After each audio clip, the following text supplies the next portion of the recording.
Engine 1 from Car 1. Car 1's on scene at Subin Command. Give me a CAN report.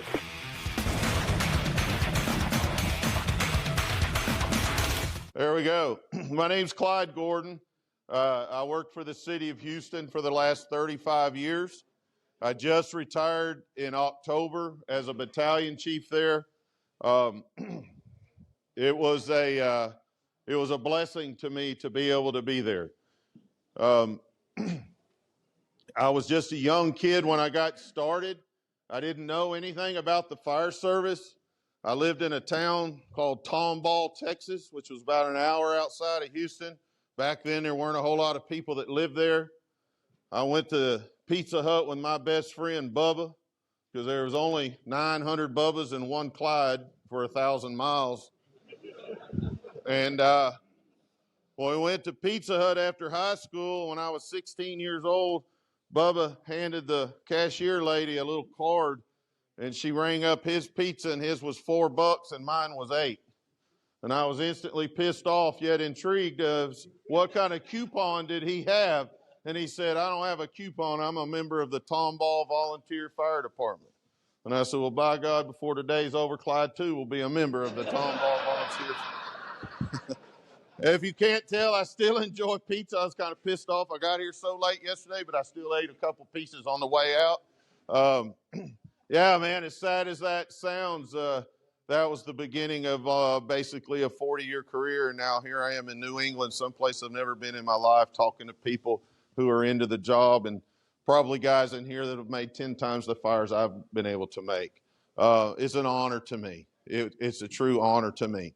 I believe it was God's way of placing me where I was supposed to be, okay? You dang a piece of pizza in front of a fat kid, it's like a carrot in front of a mule. He'll pretty much go anywhere you want him to go. So he dangled some pizza in front of me, and I walked into that fire station. I tell you a little bit about my history because it's going to lead to where I ended up and some of the failures that I had as a leader at the time. When I was 16, I joined that fire department. You know, I always thought I'd be the garbage man. I wasn't a real smart kid anyway, and garbage men rode on the back of the truck. You know, I thought, shit, that's pretty cool when you're like 6, you know. Then I realized, hey, girls like firemen way more than they like stinky garbage men, and they get to ride on the back of the truck back then too. So I was like, man, I'm winning, all right? When I was 19 years old, my best friend called me and said, hey, the Houston Fire Department's hiring paramedics. He had just gotten hired 3 months before me. I had become a paramedic because I was a volunteer fireman. That was fun, right? The ambulance in town had 2 paid ladies during the day, and then all night long it was volunteers. Well, it was cool to be a paramedic in Tomball, Texas. You know, we trolled for trauma, and we made bad car wrecks and slept most of the time. And so I was one of the youngest paramedics in the state of Texas. I just kept going to class. It was fun. I had a good time. And then he called me and said, hey, the city of Houston needs paramedics. I was like, okay.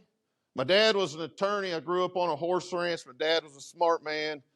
I think he thought I'd probably follow in his footsteps, and that just wasn't for me. I tried to go to college, but I liked drinking and girls and sleeping, probably, more than pretty much anything. So I didn't do really good, and I think my mom, God bless her, she was smart enough to know that maybe there's a different avenue for him. So when my buddy John called me, she convinced my dad, hey, let's let him try that, see what he wants to do. Well, unbeknownst to me, I had no earthly idea that the paramedic in a city, Houston, was a little different than I was used to. Because I walked in, they said, you're a paramedic? I said, oh, by God, we got a place for you. I said, okay, great. What's it called? He said, the 3rd Ward. And I said, that don't sound like Tomball, Texas. He said, yeah, it's a little different, son. I was like, okay, I'll be all right, though. He said, yeah, sure you'll be. So I did. I showed up at the 3rd Ward. No one looked like me. No one ate like me. No one slept like me. No one talked like me. And that was just the pumper, all right? Everything else was kind of the same way. I got there, and, man, these guys were mean to me. I mean mean to me. Y'all think hazing is bad now? Pfft, you ain't seen shit, all right? They would hold me upside down in the pole hole thing. We're going to kill you, kid. And I'm like, yes, sir. I believe you. I had no doubt in my mind they were going to kill me that day. and the next day, and the next day. And I was just telling somebody, like, it took me like till 2 years ago to realize why these guys were such assholes, man. They were mean, they were hard, and they were mean. Well, when they were 19, they were on their second year in a rice paddy in Vietnam, right? They weren't worried about my little, oh, your mama didn't put bologna on your sandwich today when she sent you to work, because I lived at home with my mama, right? These guys at 19 were like getting shot at by people they couldn't even see. And then they had gotten raised by people who just went through Iwo Jima, you know what I mean? Okinawa. So, damn, no wonder you think PTSD, these guys were harsh, man. But they also were some of the best firemen I'd ever known in my life. And once I got into the fold enough and I was fairly comfortable they weren't actually going to kill me, they would teach me stuff. Houston Fire Department was known as one of the most aggressive departments in the city or in the country. Sometimes overly aggressive, sometimes dangerously aggressive, right? Never was a big Alan Brunacini fan. I don't want to hurt anybody's feelings here because he talked a lot of shit about us. But the one thing I'll never forget that he said, he was like, I don't really like the Houston Fire Department. They're dangerous. They hurt too many people. But if I'm ever trapped in a building, send them crazy motherfuckers come get me because they always will. Well, God dang, right? Bitch, that kind of pissed me off. So anyway, I never really liked him after that. But that was the mindset for us. A lot of stuff that occurs now started in places like that, in Boston, in Chicago, and New York, right? We had a guy that was one of our heroes. His name was Clifford Reed. We always wore a lot of bunker gear. Clifford Reed was at that transition of pushing the 2.5 in with no air pack, not wearing much gear, right? It was a transition time in the 70s and early 80s. They had a sling pack, looked like a purse. Only one. And the rookie had to wear it. Clifford was the rookie. Them old guys are pushing that line in there, snot hanging down to their ankles. And Clifford, because he had to, wore that air pack. Then he walked in and thought, breathing's kind of cool, all right? You guys are snotting it up, and yeah, you're tough as hell, but I can breathe, all right? So when you can breathe, what did Clifford do? He stood up. Why am I crawling? I can breathe. Stood up. Guess what? It got hot up there real quick. So Clifford went to a flea market, bought an old welder's cap, put it on his head, and it felt pretty good. Top of his head didn't get near as hot as the rest of him. Thank God we got mamas, because his ears were roasted, his neck was roasted. He went home to his mama and said, Mama, she said, I got you, baby. She showed some more pieces, right? This thing went through a whole phase to where when I came in, we wore the Reed hood. Reed hood's built exactly like your coat. Imagine putting your coat on your head. So I wore a bunker coat from the top of my head to my shoes. That's what I wore. Because we ain't crawled a day in our life. I hadn't been on my knees 2 times in a fire. I'm not telling you it's the right thing to do. I'm just telling you it's what we did, right? A lot of heat up there, but it made us very quick. We found a lot of people, sometimes just by accident because we tripped over you. I ain't gonna lie to you. I told you I'm pretty transparent, right? I didn't know. They gave me a set of gear. First fire I make, I walk in, I come out, and I still got 2nd and 3rd degree burns from head to toe, felt like. Like, God dang, Bob, what happened? I burned up in there. Because the instruction that they gave was, go, kid, go, right? Hand in the middle of your back, go. Walk in the front door, walk out the back. That's what we do. When your head turns orange, you open a nozzle, okay? It's real easy. It's real easy. Okay. I had the 3 qualifications, big, dumb, and strong. That's what they were looking for, right? Well, I get roasted, and he's like, well, you don't have 2 hoods? I'm like, no, sir, they just gave me this one. Well, you're an idiot. Yes, sir, I know. Where do I get another one? Well, they go to the academy. They got a big old pile of burned up gear. Just take one. Okay. So I went to the academy. Make a fire the next day. Oh, my God. Now my shoulders and my hands are on fire. You don't have a double liner? No, sir. You're an idiot. Well, I know that. You tell me every friggin' day, right? So, same pile, grab a liner.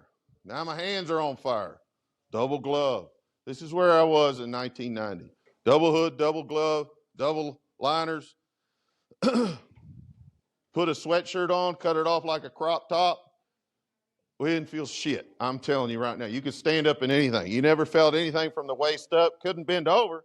You know, you walk like a, you're old enough to remember my brother looked like a tick. You remember that movie from the Christmas Story, right? Somebody'd have to put the line in your hand. But we showed up dressed like this, face piece on, all that stuff. Man, when that pumper got there, boom, we were through the door. Made us very aggressive. We made a lot of saves. This is Clifford here. Clifford destroyed his body because gear manufacturers, air pack manufacturers would send their stuff down there because they're like, I don't know what the hell y'all are doing, but we want you to wear our stuff. He would tape oven thermometers, because there wasn't science back then, oven thermometers to his gear, to his body, and he'd go in and he'd be, wait a second, Clifford, oh my God, we're on fire. Okay, put it out. You know what I mean? This is him if you see the third one. We pulled kids out of that home right there, okay? Balls like mayonnaise jars, I'm just going to tell you, okay? Sorry. I was probably running around out here on fire somewhere and they were saying how stupid I was. So these guys were heroes in my eyes, you know. I never was the white cloud guy. I was always this guy. I was a shit magnet. The day I walked in, I made a fire. My last day, I made a fire. One of these bosses told me, you know, everywhere you go, I want to see wheelbarrow tracks. And I thought, wheelbarrow tracks? I was ignorant, okay, very ignorant. I didn't understand why all them girls were there. I didn't understand why guys fell down at night and not during the day because they were drunk, okay? And I didn't know why I needed a wheelbarrow. I knew what a wheelbarrow was. We raised horses. You put manure in it, and they're very heavy, especially when you're a little bitty kid. My boss said, hey, that's where a fireman carries his nuts, in a wheelbarrow. I said, okay, yes, sir, right? Probably don't need that big of a wheelbarrow, but okay.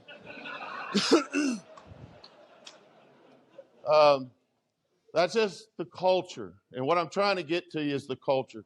And some of that culture is outstanding, right? I still believe in all of it today. But there's no reason for us to be ignorantly aggressive to this day, okay? We need to understand there's a balance. Fires are different now. I don't care what everybody with these gray hairs tell you. I'm telling you the fires are different. Never stood in the front yard ever as a battalion chief or anything else and got covered in glass as much as I have the last few years. I've never seen fires go from, oh man, we got it, to holy shit, what just happened, other than the last few years, okay? Within seconds. So this made me a good tactical officer, but it didn't really make me a good leader, okay? And that's what we need to think about here in a little while. I talk about the fire service because I love the fire service, and in this room, I don't think I'm talking to the right people.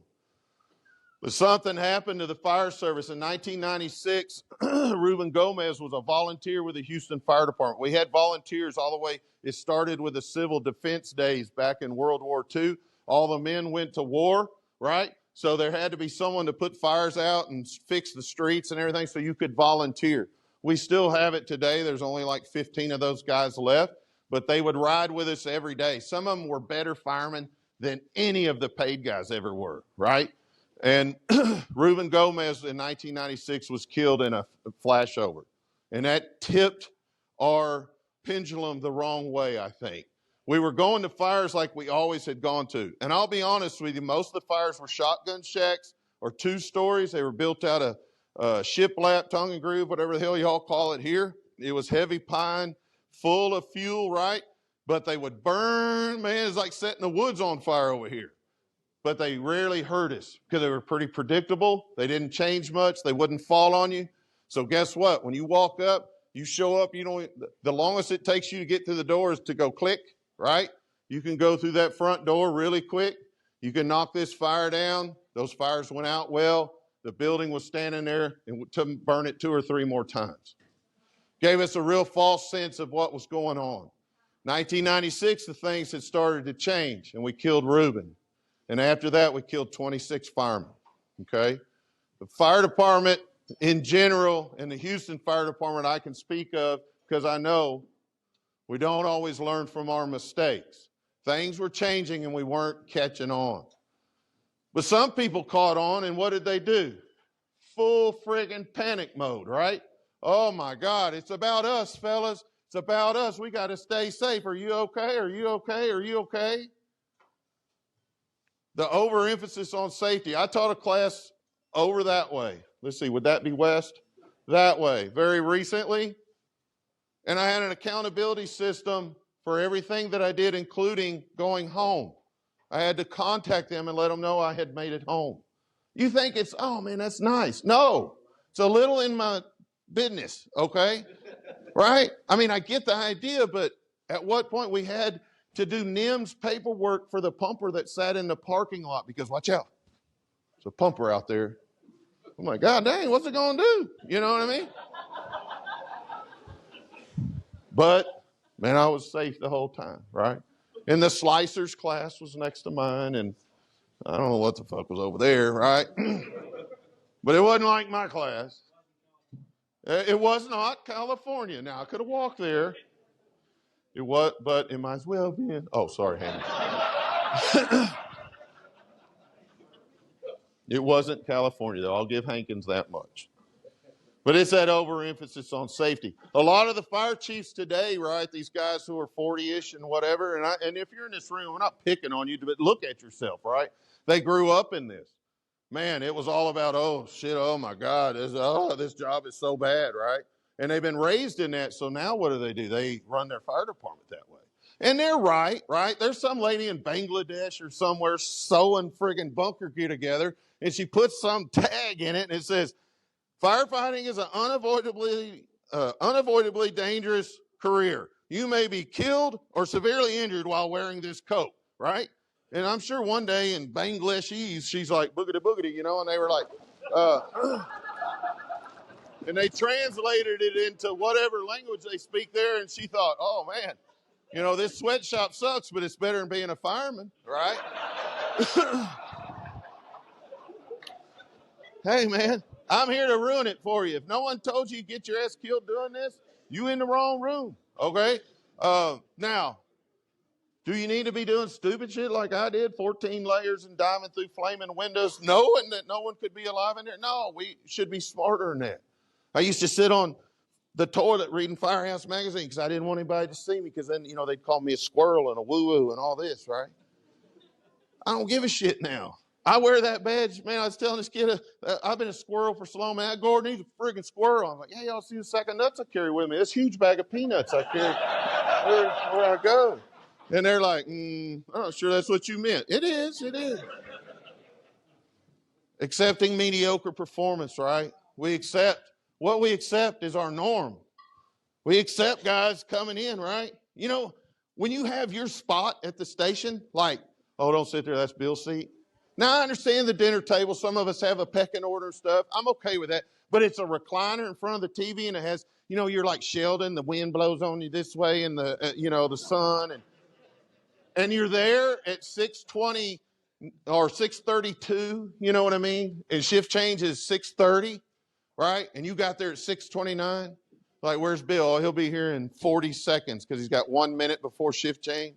And then all of a sudden, he's already in it. Feet up, and he's like, hey, what's for breakfast? God dang, man. Really?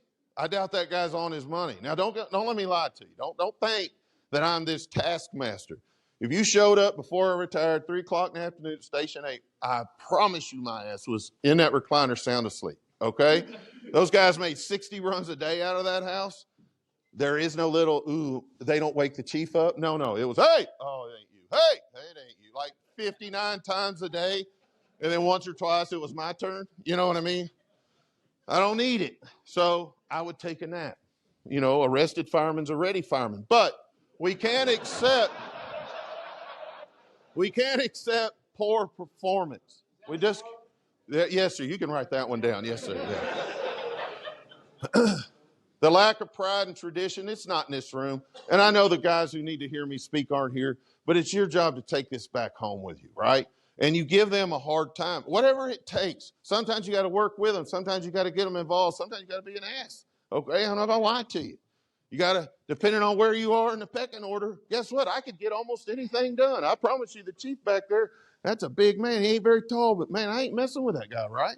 When he said, that's it, guess what happened? Whatever he wanted, okay? We have that opportunity. We have that. You would like for it not to be that way, but sometimes it needs to be. The relationships, the cell phones destroyed the relationship, okay? These guys with gray hair in here, we never owned a cell phone. We had a love phone. We had to pay for ourselves, right? Somebody'd get a bingo. Hey, hold on. Yeah, Rodney, line 1. Yes, ma'am. Oh, okay, Rodney, line 2. Rodney, line 3. Bingo, Rodney, you got a bingo, right? Because there's all these different girls calling him and stuff. But you know what? We always talked to each other. We sat at the kitchen table and we bitched about stuff. When we were on runs, we knew territory because the big purple house said it, DeWalt and whatever, right? I saw it. I knew what it was there. I made 2 shootings and 1 kitchen fire in that house, right? We got to get rid of those cell phones. We got to create relationships. We got to spend time with the guys, especially as a boss, right? Especially as a boss. The 2 guys on the back, man, you need to be super close to. You need to know what's going on in that other guy's life because it matters. It affects how he does his work. But you also need to be, we watch out for each other. You need to be on his radar. We'll talk more about that. We lost sight of our true purpose, okay? That's what I believe. A lot of us have. We just lose sight of it. The fire service loses sight of our purpose. I talked earlier with a guy. A lot of what we do is fluff, man. They've put everything on. Well, shit, we don't know who to make go over there. Well, put it on the fire department, right? We do everything now. Everything. Fix water leaks. Friggin' balloons in a parade. Woo, right? But if all that shit went away tomorrow, there's only one thing that we do that is irreplaceable. And we can't ever forget that. We'll tell you what it is in a minute. Sorry, by the way.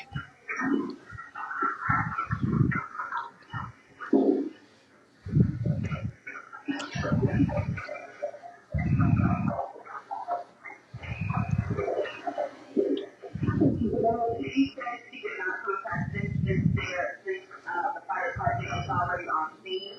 I guess she was just one of the contacts that if they had someone had not gotten their sleep, and a time member in the mirror there, she didn't contact them. We didn't go forward with contacting them.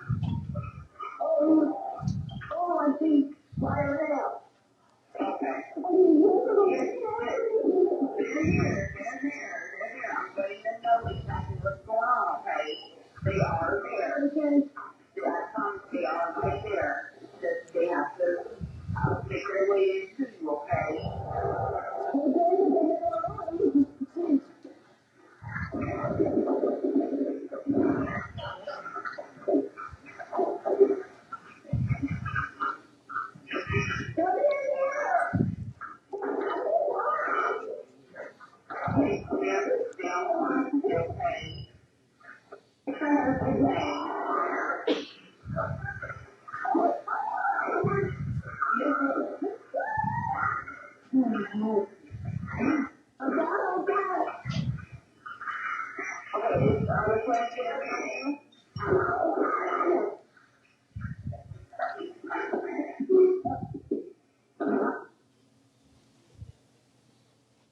How did the Polk County, Florida Fire Department get to the point where that was okay?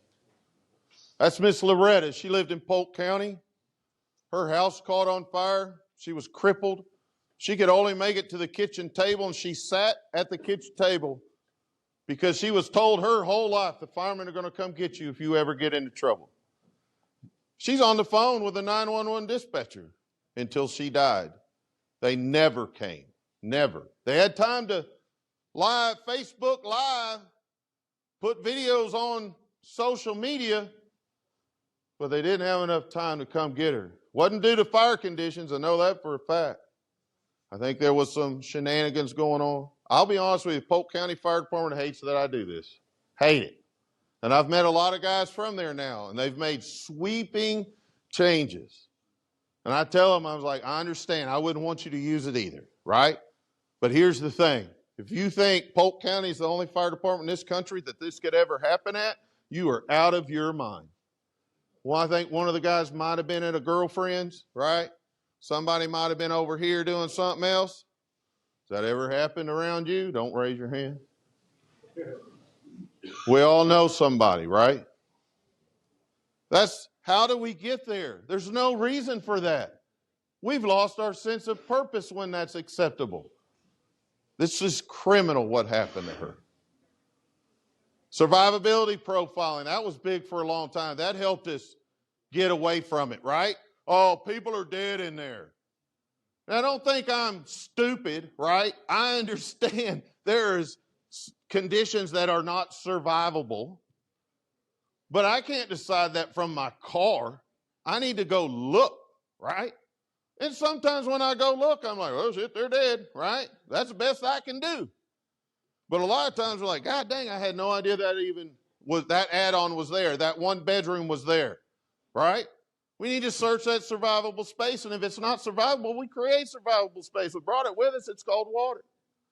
Give everybody the chance. Quit deciding people live or die. It's your job to get them out. That's your one job. Get them out. Let the paramedics and God figure the rest of it out. Man, just get them out of there. We know that if we can get them out within 2 to 6 minutes, they have a 60% chance of survival. We're starting to track all that stuff now. I watch videos. Some guys, it takes 4.5 minutes just to get an 1 3/4 in service. What the heck, man?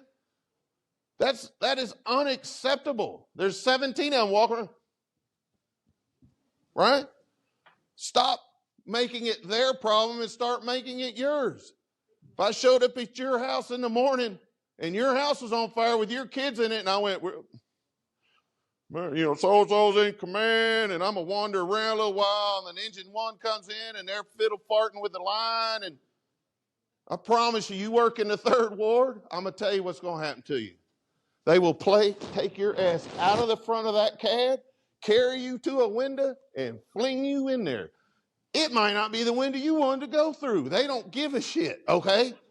They will assist you. Clifford told me one time, he's there. He's a short guy. He like the chief, little smaller stature, okay?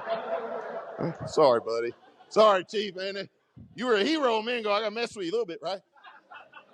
And they were screaming about the kids, and Clifford's looking like, man, he ain't not going to go, but is this the window or that window, So he looked, and he said, all of a sudden, boom, he kind of like, oh, shit, he's inside. He ain't got his regulator in there, right? Because then people went, my babies, woo, and there he went, right? They would help me open my door sometimes. I'm like, wait, I ain't ready. So you had to be ready. People always say, why'd y'all show up with your mask on? Because I didn't want to get thrown in there without it. Okay. Line of duty deaths, God bless them, man. We don't do well with those, right? A lot of times we're not truthful about what happened. And that's a disgrace, in my opinion. I get it. We don't want to look bad. We don't want to embarrass somebody. We don't want family members to be upset. We don't want our fire department sued. But in my opinion, the way we honor a man or a woman that lost their life on the job is to figure out exactly where the failures were, where the positives were, and we pass that along to people, and we train on that. We have to learn from that. If Johnny lost his life searching above the fire without a hose line, we can't just go, well, we're never doing that again, because that's not even realistic. That's ridiculous. We have to figure out how to do it better. Outrageous policies and guidelines, one of those places. Hankins. It actually wasn't, but it was very close again. A no entry policy. A no entry policy. You don't go in unless the fire's under control or there's a confirmed fire victim. What? What? Exactly. No entry until the fire's under control or you have a report of a confirmed fire victim. Holly, she was 9 years old. She lived in Utah. I'll just tell you where it was at. Fireman pulled up. Alpha side's heavily involved. Neighbor came out. Thank goodness, right? Don't worry, don't worry. No one's at home. I watched the minivan pull away. I don't know why they left her at home by herself, but they did. A couple minutes later, around the corner, minivan, right? Out jumps a mama and a daddy. Oh my God, Holly. He said the firemen fought zero visibility and high heat conditions to find her dead body. They weren't afraid to go. They had been handcuffed. There's probably a fire chief in this room, maybe. Well, probably I doubt it. But if you are you here? Come on. I knew it. Anyway, That's a shame right there, but we're moving on. That's a whole nother class. He wrote that policy to what? Keep his firefighters safe, right? I don't want you to get hurt in a useless building is what he thought. But what he did was he handcuffed good firemen to where they couldn't do their job. Some guys use that as a get out of jail free card, right? Oh, everything's too dangerous. Everything we can't make entry in, right? The old great outdoorsman, he ain't never been through the threshold one time in his life. Catching on? There you go. The great outdoorsman, right? Some of those guys, they use that card to get out of something they don't want to do. Our safety comes from preparation. If I don't want you to get lost and disoriented in high heat, zero visibility, which 86% of our fire victims are found in, then guess what? I need to train you in that. I need to place you in that environment. I can't go out here and put a $2 or $3 million burn building that's looks like a friggin' charbroil thing, click, click, click, poof, and the ceiling catches on fire. Ooh, be careful, okay? And we can see, hey, Bob, you okay? Yeah, I'm good over here, Clyde. Okay, good, Man, we're badass firemen. And then 3 o'clock in the morning, I roll in screaming about my kids, and I dump you in zero vis high heat. And then you what? How are you going to, it'd be like Paul calling me and say, Clyde, I need you to draw a cartoon. I'm going to be like, oh, right? Circles, line, right? I don't know what I'm doing. I'm lost. I don't know what I'm doing, right? We're hurting our people by doing that. You don't want them to get cancer. You don't want them to get burns. You don't want to ruin their gear. You don't want to do this and that. Yeah, I get it as a fire chief, but guess what? That 2% of the time when we absolutely have to be called upon to be at our very, very best, I'm not putting the effort into you to make sure you can do your job. And you guys got to demand that. You have to make sure that happens to you, right? The guy, who's the guy who got the award? Where are you? EJ? He left. What a piece of crap, right? I was just about to say what a great guy he was. But what I was going to say was, screw those people that gave him a hard time about that, right? He got a big sack of peanuts too. He did exactly what I would wanted him to do at my house, right?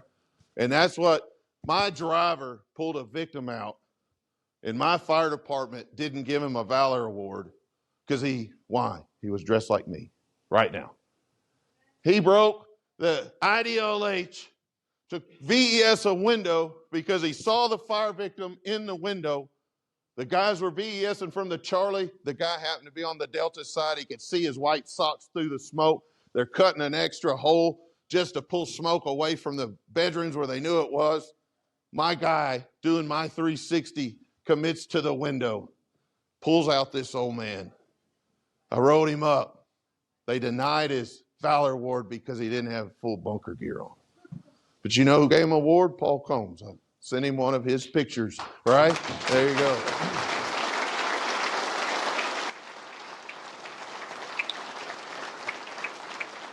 Because screw them people, okay? That ain't what it's about.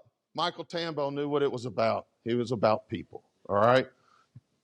I would have been pissed if he'd got killed doing that, right? But he has good judgment. He made a good decision. It was survivable for himself. Reduce fire responses. We all know that. We don't make the fires we used to. Reduce training budgets. If you're a fire chief and you got to choose between epinephrine or sending them to a conference, you ain't going to a conference. Too aggressive. If you do, man, you're working for the right guy, I'll just tell you. Too aggressive. What does that mean, right? I go someplace they're like, man, hey, you're going to have to back off. We don't do that here. Well, if you don't do what I'm talking about here, then I don't know what the hell you do here, okay? If you just ride around tooting the horn and giving kids balloons on parade day tomorrow, whatever, you're not a fire department. You're just a bunch of people that own a fire truck, okay? I'm going to pull up in front of one of your houses. This is where it all changed for me when I started placing myself in their position. If you pulled up in front of my house, you will never hear me say, stop, son, stop. That's too aggressive. My daughter, she's just going to have to take it. She should have got out, right? It ain't going to come out of my mouth. I'm going to be helping you, right? No one says that. Now, is there a time and a place where I got to pull you back? Hey, man, no, right? And as a boss, you got to trust me. And then I go to that mother and father and I'm like, look, I'm sorry. We did everything we could, but we could not do what you needed us to do, right? Because that's the truth. That's what actually happens. But when you hold them back unnecessarily, or you haven't trained them or whatever, that is a sin, okay? Lackadaisical and complacent, that's when we're just accepting the bullshit that we see every day. Arrogance and ego, right? A lot of them guys got a big puffed up head. Usually the one I learned a long time ago, the guy that don't say much, that's the one you need to listen to. That one running his head over there, buck, buck, buck, buck, buck, right? He ain't done nothing. He ain't done nothing. He's got that great outdoorsman's card, I promise you. Danny Dwyer, y'all know him, right? That's right, man. Danny gets fired for saving a lady. She passed away, but that ain't our decision to make. He broke the 2 in, 2 out. It was a screwed up fire. Danny did exactly what I would have wanted him to do if I was his chief or that were my house. I don't want Danny to burn to death, but God dang, we're a little smarter than some that, the average bear, right? We make some fires. We see it. We know it's coming at us. Yeah, my helmet's going to look like crap, but, rekindle guy out there, he'll fix it for you. It's all right. Sorry, I don't know his name. But this is what I believe. Our true purpose is to place ourselves in harm's way to aggressively search and remove fire victims and create survivable space for them. I think if you take away everything that we do, all the EMS runs, delivering babies, going to car wrecks, smoke detectors, all that bullshit that's just fluff, the one thing that we do that no one else can do is that right there. The only people that can show up. How many fires have you made and a cop beat you there? A bunch, right? We all do. What's the first thing he does? Thank you. That's the first class of how to be a cop, park right in the way of the fire truck.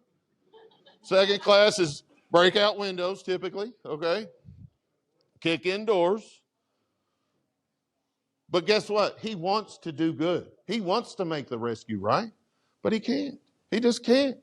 If your neighbor's house catches on fire tomorrow, you're going to grab that green line and run to the window and put water in it, but you're probably not going to commit to a zero-vis high-heat hallway. Because why? You can't. But us, we got the gear. We got the training. You got what God put in you to be here. I don't think it's an accident that you're here. He dangled pizza in front of me. I don't know why you got here, but it's the same thing. It's the same thing. We're different, right? We're different. And this is the one thing that we do that no one else does. And I promise you, it doesn't matter where you are, where you work, where you live, the public expectation is exactly the same. They expect you to get there fast, be a professional, and pull their family out of that burning home. If it burns to the ground, they don't give a crap. They want you to get their people out, okay? I volunteer in my hometown, Belleville, Texas. There's Gary, he's 76. We let him drive. Not always the best idea, but what else is he going to do? There's Andy. He owns the wrecker service in town. He's helpful as shit, right? And then there's Clyde. That's pretty much the fire department. Guess what the people of Belleville, Texas expect? Us to do something. Us to do something. We got to somehow make that work because that's what we do. I believe you've been chosen by God to be a warrior and a servant. Again, I don't think it's an accident you're here. You believe what you want to. I don't really care, but this is what Clyde believes, okay? There's no way that a kid from Tomball, Texas that went for a half-price piece of pizza could be in friggin' Maine talking to firemen that I have a ton of respect for just on an accident. I don't think. I'm very thankful to be here. Watch this guy.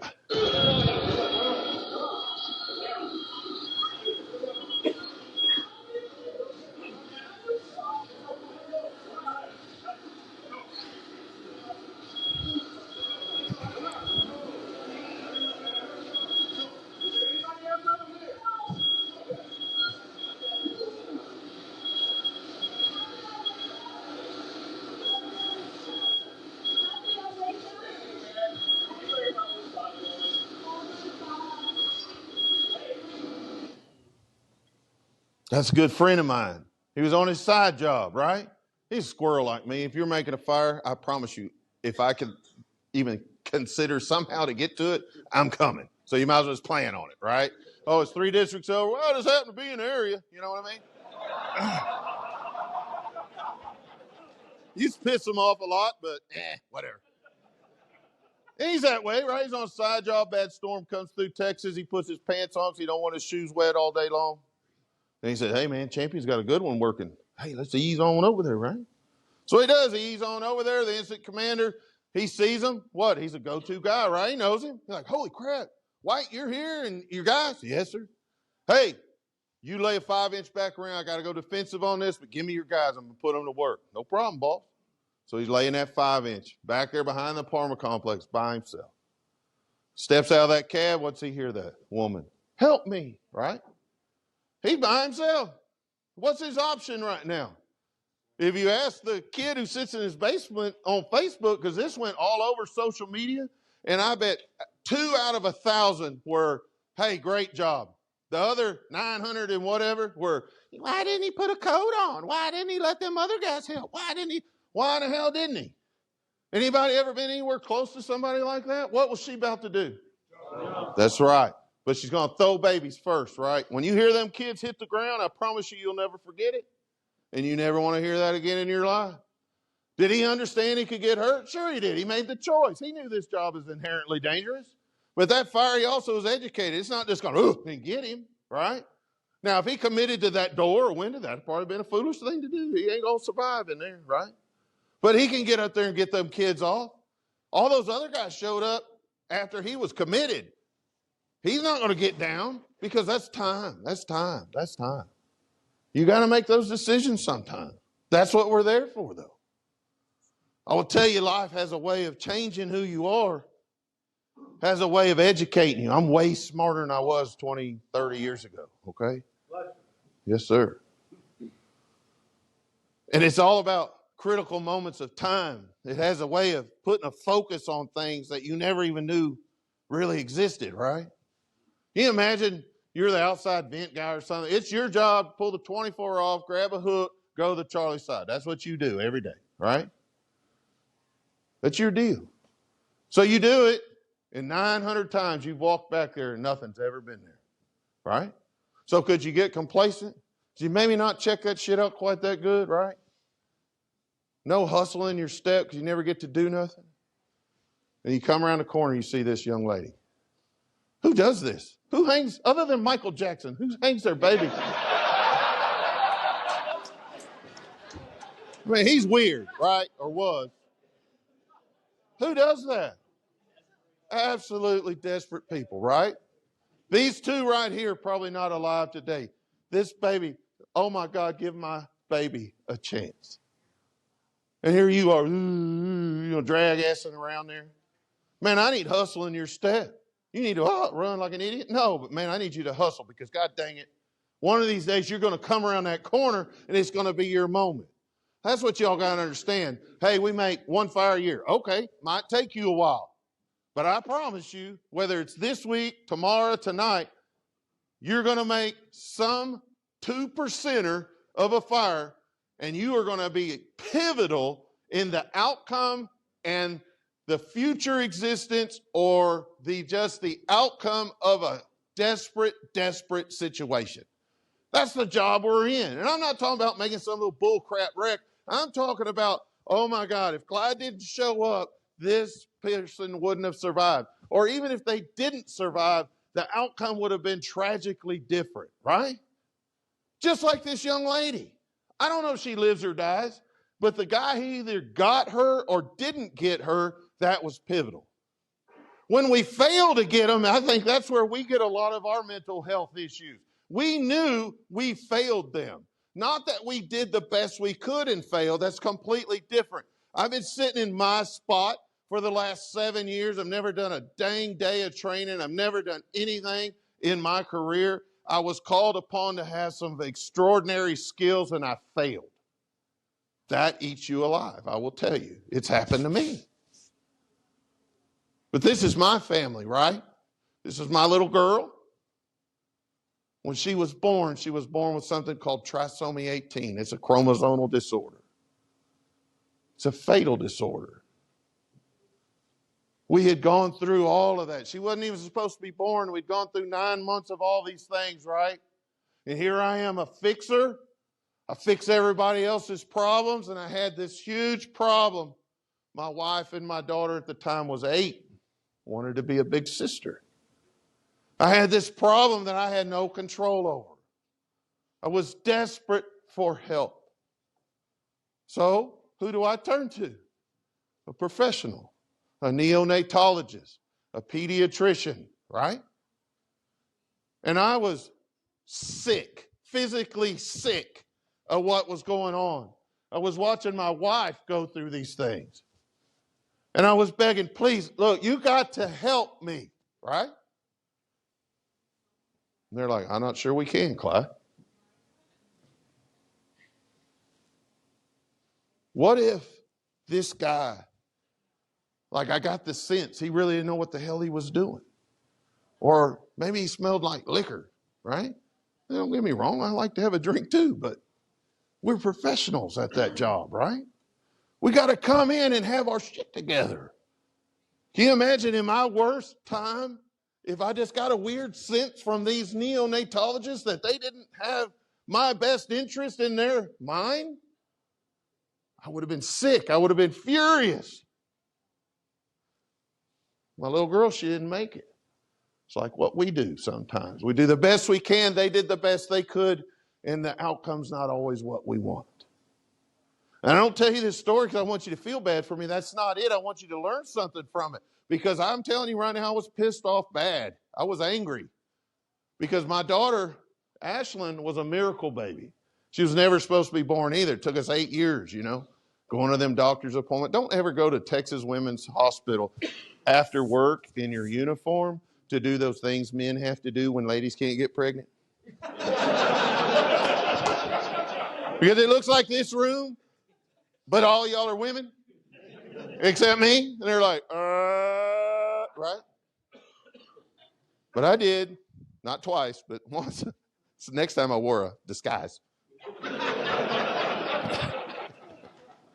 But my daughter wanted to be a big sister, right? And this didn't work out. I was very upset. Y'all know now, by now, right? I believe in God. I was like, man, how can you do this to me? How can you finally give me a miracle? Then almost 8 years to the day, you're going to give me a miracle number 2, then you took her from me. Right? And if he could have come down right here, I promise you, I don't care you made the earth or not, me and you're going to fight. I'm pissed. All right? And over time, I started hearing in my head, Clyde, this is a lot like what you do. What do you mean this is what I do? I don't do anything like this. No, Clyde.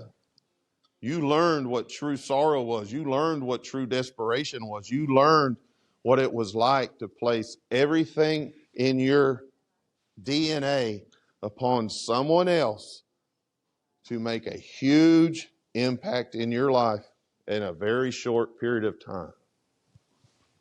He says, it's very much like you do.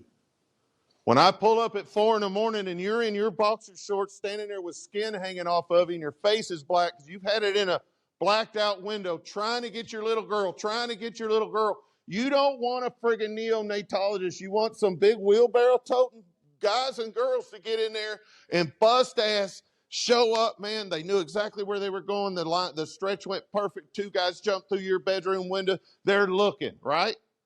They are making a difference. They are there. They are the professional that you need. That's what we do. That's what we do. Some of us have done it a bunch. Some of us haven't done it at all yet. But I promise you, I don't know what it's going to look like. I don't know what package it's going to be in, but you're going to do it. And that's your true purpose, that one thing. If you do it once in a career, whether the outcome is positive or negative, it doesn't matter. It was you fulfilled your purpose to the best of your ability. I have the luxury to go lots and lots and lots of fires. That's all I have on anybody in the room. And none of them went perfect. And every single one, we came back and we talked about what went wrong and we tried to make it better every time. I never felt like I got PTSD or any of that crap because I laid my head down every night no matter what the outcome was. Knowing at that moment, that day, we did everything we knew how to do and we did it the best of our ability. Maybe we learned something. Hey, we got a weakness right here. Guess what? The next day we fixed it. We worked on that weakness. You can't fix what you don't know. But you got to understand that you are in a position to impact people's lives. And when you just fluff that off, you've lost the sense and the purpose of why you're truly here.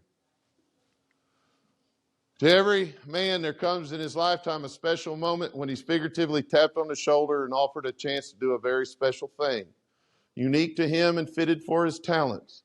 What a tragedy if that moment finds him unprepared or unqualified, which would have been his finest hour. That was Winston Churchill. He's talking about the war, I'm sure. But that is exactly what we do. You guys got to go home and tell the ones that are sitting on the couch right now talking shit about you. You got to somehow get them involved and understand that, hey, man, we got to bring this up, man. We're just going to bring it up. I can't tell you how to do it all, right? You get them involved. These guys right here, man, this guy's probably in the Bronx somewhere. I don't know. He's a New York fireman. He's probably talking shit 10 minutes before this happened, right? To somebody who's getting a bunch of crap. He had a big cup of coffee. He had no idea he was going to be hanging a kid he can't even see by the ankle. But, man, he was ready. He was in a good position.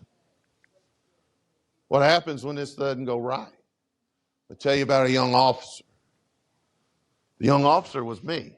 This is Danny. I told you where I came from. I told you how I was raised by them old tough dudes, right? Man, I wasn't scared of going to fires. I loved going to fire. Tactically, I was a good dude. But I didn't know how to deal with issues, personnel issues. I taught rookies the way they taught me. Hey, this is so-and-so. He's going to teach you everything you need to know. Okay, right? The officer didn't teach me nothing. The guys did. And when I went to work on the engine, I worked at a real busy place, right? The longest stretch in almost 15 years without pulling hose was 7 working days. That's less than a month, right? Made fires all the time. It's a beautiful place. I loved it. All the guys behind me were smarter than I was. I didn't teach them nothing, right? But man, on tactically, we were the go-to crew, right? Chief call you in past 3 or 4 more engines so you could go to work. One day I get a phone call and said, hey, there's this guy at the airport. He ain't quite cutting the mustard out there. Now, I can only speak for the Houston Fire Department. But airport and the fire department in Houston is like land of the clay people, okay? There it is. Every once in a while, somebody bend their arm around or something. I mean, they're gone, okay? They're gone. They're there for one reason. That is not to do anything. So my brain instantly goes, how can you not make it at the airport? You know what I mean? Like your territory it's there, right? Drive there, right there. Where is it? Right there, right? I don't get it. But I'm like, okay, whatever. And they're like, he's a paramedic. And I'm like, oh, okay, whatever. So I'm drinking my coffee one morning. And I'd known Danny a long time when I was a paramedic. Danny was a medic in the Army, kind of a goofy guy. He was somewhere between a Muppet and a puppy. Like his arms went like that, like a Muppet, but he was sweet like a puppy. You know, your puppy pees on the floor and you go, oh, God dang it. Then you're like, oh, you are. You're a puppy. That's kind of the way Danny was. Pants always in his boots. I hate that. That's my pet peeve. Bow-legged. Had snuff in his teeth probably since he was like 2, right? And he laughed a lot. That's kind of it. That was Danny in a nutshell. Danny, do you know where the cardiac monitor is? What? Yeah, a big thing got wires come out of the top. We can't do our job unless we go find it. Oh. How many runs you make yesterday, Danny? Oh, 20, 22. You know where you left it? No? Shit. So for 2 hours, you're not going to, hello, do you have a piece of furniture got wires coming out of it? No. Go to the emergency room. Have y'all seen our monitor? No. That was Danny. And he'd be like, see you tomorrow, guys. Woo! Right? So anyway, I got out of there as fast as I could, right? I was a political prisoner as a paramedic. They sold me a bill of goods that was a lie. So now I'm an engine captain. I'm sitting there at the kitchen table and drinking my coffee first thing in the morning. Sure enough, I was like, coming much clearer now. Danny, what are you doing here? Well, Cap, I just ain't making it out there at the airport. He sent me to here to be retrained. I said, perfect. There's the medics. The ambulance is a little further out there. I referred to them as rats because I only saw them late at night. I never knew if they were there. I'd open the oven and there'd be a plate with aluminum foil and like one corner would be pulled back and something had gnawed on it. It's like, they've been here for a little while. They ate something. I'm like, oh, okay, that's good. Yeah. So, see you tomorrow, Danny. That was pretty much it, because that's the next time I'll see him. So he does. He goes. He's getting retrained. Now, he's been a paramedic 20-something years, but he can't quite cut the mustard. So my guys start coming to me like, man, you're buddy. And I'm like, hey, pump the brakes. We're more of an acquaintance than a buddy, okay?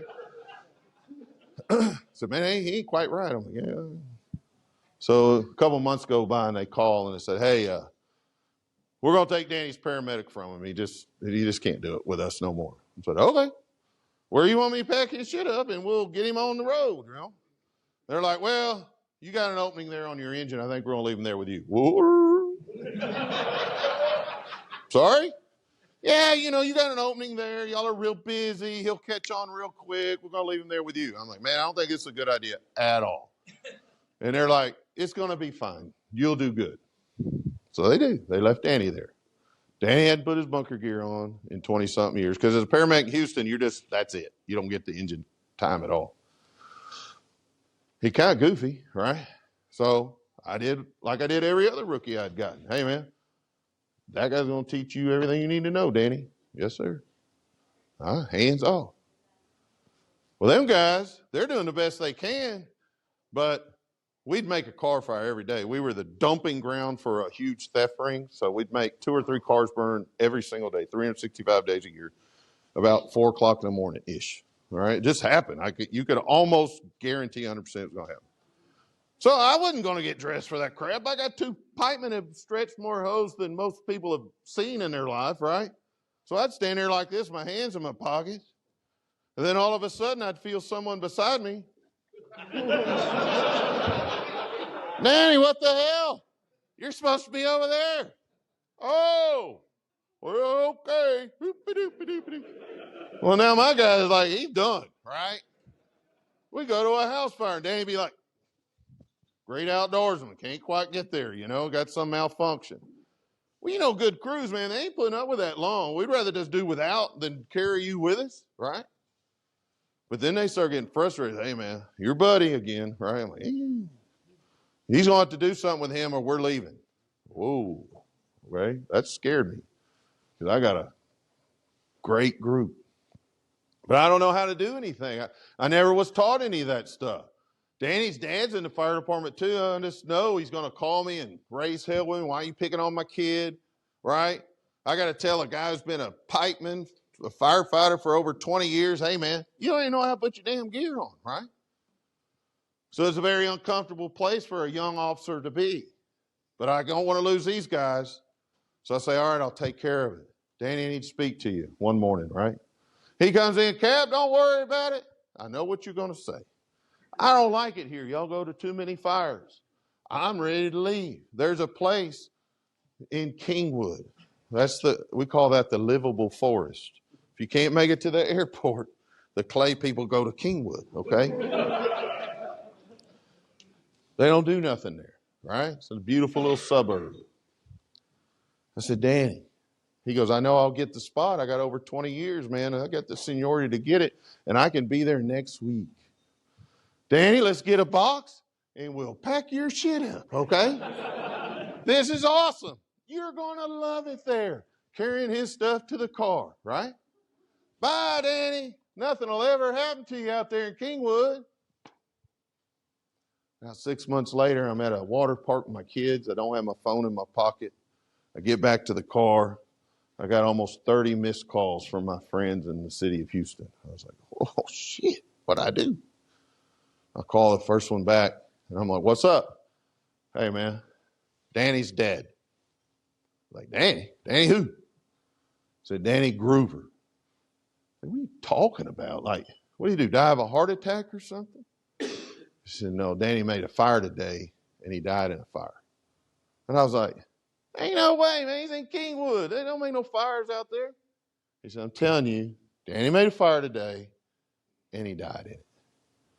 And all of a sudden, all of those things that I knew about Danny that I didn't want to deal with just were flooding back to me, right? I had a position to make an impact on him, but I didn't want to do it because I felt so uncomfortable with the situation. So this is the house. There's a 2-story section right here. It's a big ranch. Danny's on the engine with a regular guy driving and a regular guy pulling the line. The captain's on overtime from a busy house, right? You're on overtime from a busy house. You get your teeth kicked in most of the time. What do you do when you go to a slow one? Hey, man, that's all right. When's dinner? How much is it? Here's my money. I'm going to catch up. I'm in livable forest today. About 3 o'clock in the afternoon, 4 o'clock in the afternoon, they make a shed on fire because there's fire showing from this Charlie Delta side of this big ranch. Looked like a portable building type deal, but it ended up being attached. It was a reloading room for the guy with guns. They pulled the first line. I don't know if I'm in everybody's way. Pull the first line this way, right? Because they're going to knock it down from the exterior. The captain walks around this way, tells Danny, hey, you're going to force entry. So Danny grabs a sledgehammer. I had never gone over it with him. The last time he did it was in the fire academy, right? So he goes over here. Captain looks in here. It's a garage stuff. No smoke in the garage, no fire in the garage, but there's smoke pushing from the attic, pushing from all the eaves, going into this second floor attic space. He comes around this way, trying to see over here, comes back to that front door, and he tells Danny, hey, open this front door for us. This is where we're going to go in. Danny's swinging with a sledgehammer, right? Danny hadn't ever done this probably. He's wearing a Scott air pack. We wear our mask, right? But the regulator's swinging. So every time it bumps something, what? He's losing air. It's my assumption, because I probably would have done it too. After the 3rd or 4th time, he had to stop him and reset that regulator. I think someone reached up and either Danny or the captain probably turned his bottle off, okay? It wasn't to set him up, you know. It was just, God dang, I got to stop this air leak because you're going to need this in a little while. Finally, the door swings open. The officer calls for the line to come back, and that guy stretches that line down that driveway right there. Every one of these trees, what? Eating his hose up.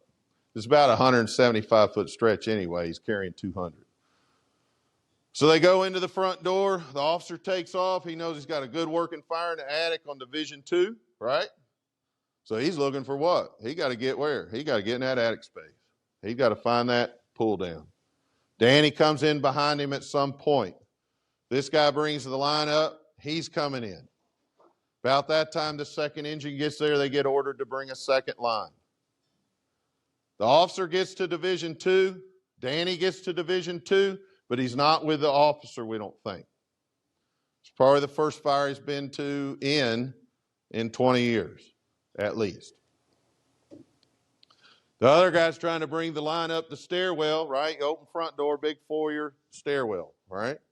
Trying to make the push, get up the stairwell, but what? All of a sudden, his line is short. The second engine comes in. They're going up the stairwell too. What are they doing? They get in a stairwell with a line and a guy. They got 3 guys and a line in a residential stairwell. Easy, god dang. Yeah. Yeah. Yeah. It'd have been perfect in like 2 minutes, right? So they're trying to make that stairwell, right? Now they're clanking bottles. The officer finds the attic access, and what's he do? He opens it because the line's coming, right? It should be right here at the top of the stairs. When he opens that attic access in a heavily high heat, heavily pressurized attic, what happens? Whoa. They got a front door behind him wide open. Here it comes, and it's coming hard and fast. They get hot up there. They got 4 guys in the stairwell. They're all clanking bottles. This is the land of the clay people, okay? This ain't middle Harlem. These guys, they don't want to be there to begin with, probably. And they're waiting on one thing. Somebody to say what? Let's get the hell out of here, all right? Let's get the hell out of here. Someone says it. They all empty. Captain is up there. Guess what? He gets really hot because the line never made it. So he comes out. Now they're in the front yard, right? You ever seen guys, the house still on fire, but what? Oh, man, they're hot. They want to start shedding gear. It's the kind of crews that were there. Shedding gear. Whew, man, shit, woo. Hey, where's the new guy? What? Who? That new guy. What's his name? The new guy. He's still in there.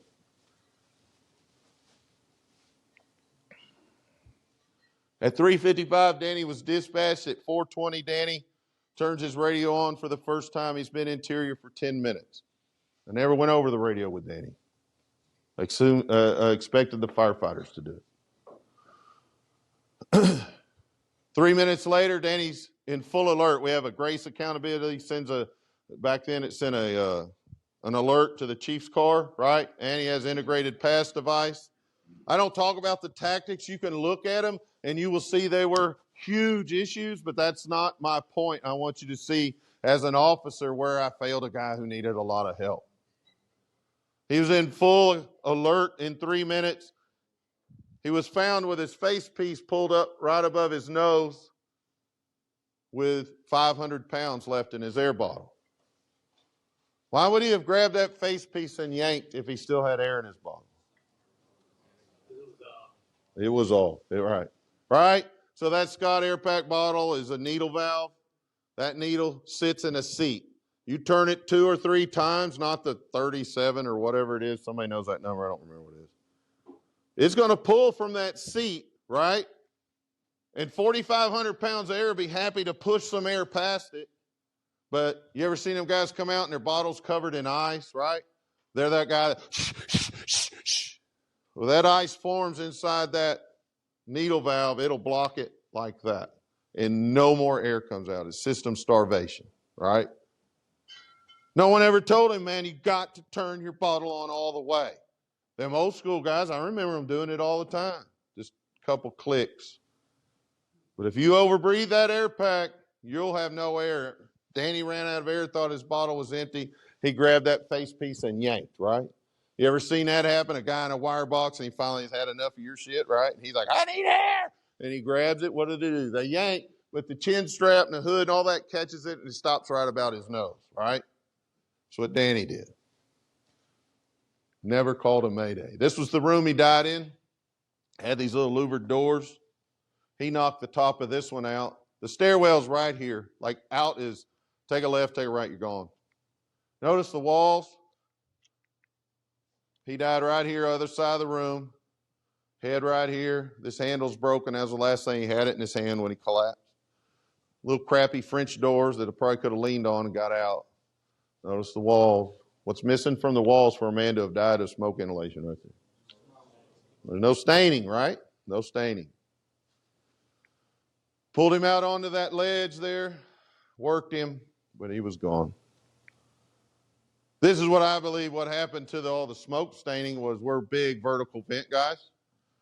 This picture was taken about the same exact moment that he was in full alert. So he was in this room right here. So they were up there just doing, they didn't know Danny was lost. They were just up there cutting a hole. So that crap was sitting down on him. When it all came out, man, it was all sitting on him. Danny's standing up. He grabs his face piece. He takes a big breath, right? About that time, they punch through the sheetrock and it goes right up off of him. It takes time for all those oils to soak into that sheetrock and stuff. So it was there to kill him and then it was gone. What went wrong for Danny, right? Hose line deployment. Looks like the pumper flipped when it got there. Forcible entry. SCBA familiarization. Any of these things, if I'd have spent a little bit of time with Danny and taught him, probably would have saved his life. If he'd have just known to turn his bottle on, he probably would have never run out of air. If he'd have just got on the radio on the right channel or even a channel and just said, help, help, help, right? Maybe not wore himself out banging on that door with a sledgehammer. It's not all my fault, right? Danny worked for 6 other bosses besides me. Danny was a 40-year-old guy. But you got to take responsibility for it. I had a time with Danny, and I just fluffed it off. What did I do? There's 100 fire stations and 4 shifts in Houston. Real easy to go, you are now their problem, right? I kicked the can down the road. And it killed him. It killed him. I try to get away from this, but I get brought back to it because almost every single time someone walks up and goes, we got that guy, right? Or in 3 weeks from now, you'll send me an email that says, we got that guy and this is what we've done to change things. Every fire department in this country has a Danny or 2 or 10, right? I'm not saying you're going to make huge strides and changes in all of them, but you have to acknowledge it and make a difference, right? Did our aggressive culture kill Danny? I don't think so. I don't think that was it at all. It was our failure to maintain. If you're going to be aggressive, you have to maintain the other side. Our safety comes from preparation. How much time do we spend with each individual firefighter teaching them how to be aggressive and stay alive while being aggressive, right? Our ability to maintain aggressive culture, but do it safely. Loss of situational awareness, right? How about just learning from our mistakes? Have y'all seen this one going around recently on social media? These are my guys. Not my guys, but B shift, next district over, I'd have been at that fire. This was 3 months after I left. I love these guys. These are aggressive-ass firemen. But I've also been doing this game long enough to know when I look at this and I look at that, there were failures there. This didn't just happen. Oh, we did everything perfect and this went to shit. Okay? I think they were doing what they've always done and it went to shit. And then there were failures, right? I want to know, and I got to tread lightly, right? But one of the things I want to know, they were trapped behind this door right here. They couldn't get out and guys couldn't get in because they were all up against each other. They're pushing, trying to get out. The guys are pushing. They were basically fighting each other. Top of the door finally burned off. Guy got a piece of it. They went over and got them out. Not before they were severely burned, though. I want to know if water ever came through that window. If I was a betting man, I would say no. Not because they're stupid, but because in the city of Houston, if you put water through a window, you're a what? There you go. You said it, right? I can't say that. You're branded with a big C. You're a coward. Because in 1990, when I came in, you know what? The guy who put water through the window typically did it with the red line on full fog, and he was a coward, right? He was afraid. We were in there trying to make the push. He puts water through the window. It tainted how we see things. Now if you don't believe there's a time and a place and a right way to put water from the exterior, I think you're missing the whole point of things, right? We got to get our egos out of the way and do what's right for our brothers and sisters and for the fire victim. If you can walk through this door to the bedroom and put it out, by God, you better. But if I'm burning to death on the other side of this door and you can put a solid bore nozzle in there and make it better, you better, okay? And I'm not sure that's what happened.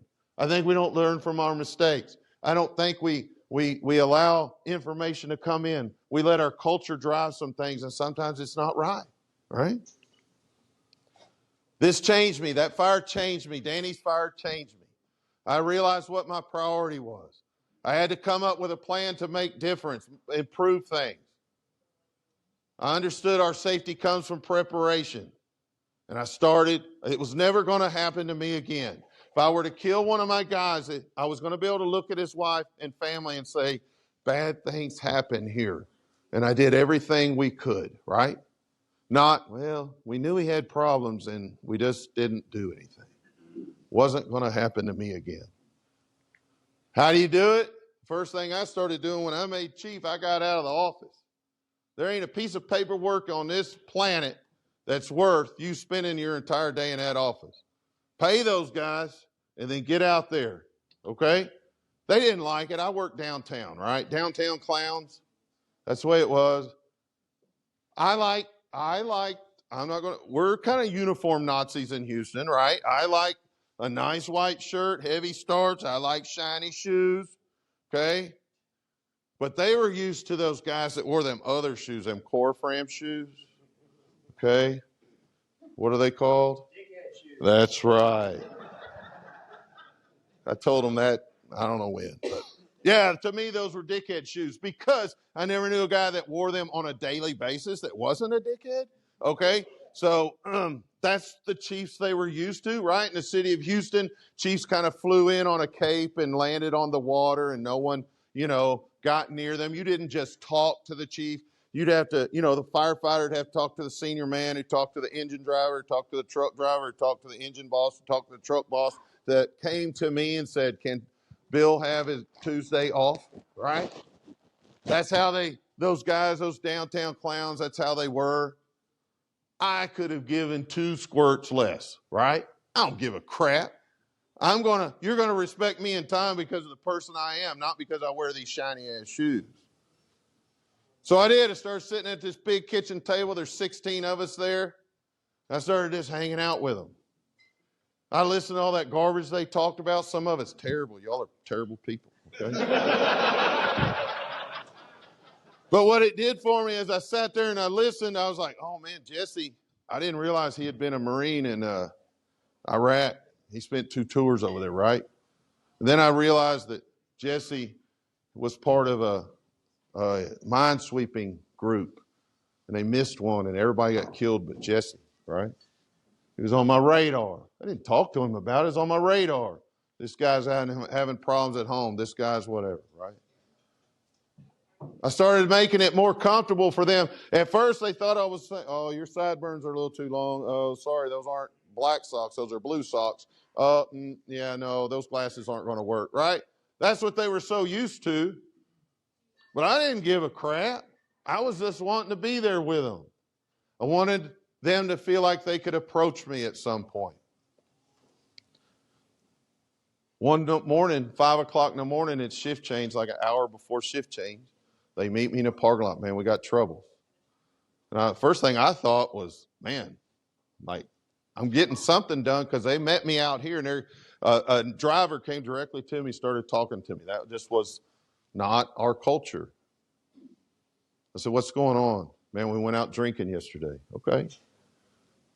3 o'clock in the morning, I walked down to get a drink from the, kitchen, and Jesse's on my couch. He's got his pistol in his mouth. He's about to kill himself. I said, where's he at? So he's right over there. So, okay. So now, what do I do? All right. Thank God the Houston Fire Department's done a lot for our mental health because our suicide rate is 300 times higher than the national average. So we have 3 staff psychologists, CISM team, peer groups, the whole shebang. I'm not real sure that those guys would have known who to call, though, right? It's kind of more in my wheelhouse. So I said, find Jesse and bring him to my office. I don't want to make a big deal out of it, but man, it's 5 in the morning. Everybody's going to know. Going to the chief's office, something's up, right? So I got him in there and said, man, he's pissed, right? Somebody ratted him out. Hey, man, all I can tell you is we love you, right?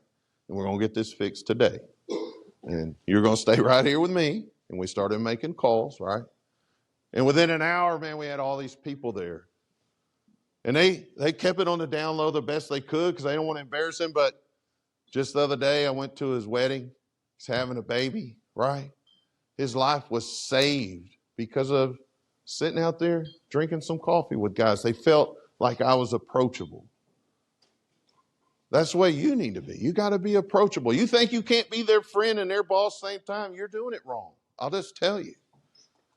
Those guys respected me. They did things for me. Sometimes I didn't like all of them, right? But they also knew, and I can tell by this guy right here when he walked up here, right? His command presence, he didn't lose it. It's still there. They knew, man, you don't F with Chief Gordon right now, right? There's a time and a place. He's the boss. And it was about relationships, about getting her shirt dirty. My best friend now that I didn't even know, he said, you know why I came to work for you? I didn't even know who you were. I was like, no. He said, we went to an old burned out house and we were doing some fire stuff, stretching lines and stuff in it. It was like the day after we made the fire. And there you are in these shiny ass shoes and that starched shirt, and you're down on your knees and you're talking about flow pass and pinch points and all that. I was an engine guy for longer than anything. I loved engine work. And he goes, I'd never even seen a chief come to a training, let alone be involved in it. He said, I just had to go work for a guy like that. I was just being who I was. creating a relationship, create a culture around you. Have difficult conversations. You got a Danny, you better start right here, man. You got to talk to that guy. Don't let one more day, one more minute go by. Have a discussion with him. Find out what's going on. Does he just not give a crap? Does he not get it? Does he need to be trained? Has he got problems at home? What's going on with him, right? At some point, you might have to document things on him, right?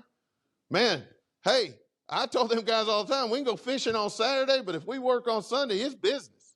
And if you're screwing up, I'll be the first one to crawl up your rear. But I'll also be the first one to defend you against the entire world, right? But we're going to be right. If you got to document things and create a plan for him to improve, and maybe someday he gets fired, you may have saved his life. Don't kick that can down the road because it's not worth it. Because if he doesn't kill himself, he'll kill one of your guys. That's what always pissed me off, because I had some really solid guys, and I knew I had some guys that came through that weren't, and I knew these guys would hurt themselves to get your dumbass out of trouble. So it was my job to deal with you, right? Mentor and coach, I started mentoring programs, right? You got a real strong driver, real weak driver, get that strong driver working with a weak one, all right? Don't let him know that's what you're doing, but he wants to hear it from a guy at his level more than he wants to hear it from me. And this guy probably don't want to do it because he's like, man, that guy sucks. Well, guess who's coming to help you? Old Sucky over here, right? So you start, he's like, well, so if he's decent, your job's easier, right? So started working on those things. Use your people. Get that old guy who's sick and tired of everything, get him involved, right? These guys have a huge amount of information. I know you don't want to go out here and train with us for 4.5 hours, but hey, man, can you show them the RAM or whatever the hell? That, like, you've carried that thing more than anybody else. Just spend 15 minutes with us. And I tell you what, man, no night watch for you, no whatever, right? No toilets for you. I don't know. Give him something, right? Respect that guy. I know I'm running out of time. Get y'all out of here. Postmortems. I did postmortem. If a tack line hit the ground, we talked about it. Engine, chief, whatever. It was badges off. Everybody came, right? The youngest guy and the oldest guy. And we talked about things, and I started. Hey, guys, man, I thought this was a good idea. That didn't work worth a damn, did it? They'd be like, no, God dang it, I was like, talk to me about it. I thought we were on the right page with what happened, right? And when they start seeing the boss admit that he's got a problem or he made a mistake, it makes it easier for these guys who don't want to look bad to be able to open up. I want the young guys there because he probably ain't got nothing to say, or maybe he made his first push. We'll ask him, how'd it go, brother? What'd you think? But maybe he doesn't even talk, but what's he do? He's listening. Man, the chief made a mistake. The captain, he's not perfect either, right? But man, look how these guys work together to make things better. That's pretty awesome. I want to be part of this. They need to buy in, especially these young guys now, man. If you can get them to buy in, they are amazing. But they're different than we are. A big old boot in our ass worked for us. It don't work for these young guys, right?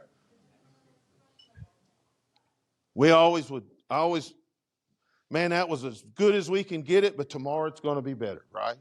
I was nitpicky. Most people from the outside would think I was just nitpicky. I just wanted to make you better, right? Why'd you stop the pumper here, man?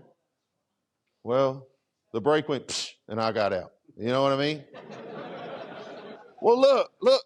Remember the cross laser behind you for one. Oh, yeah.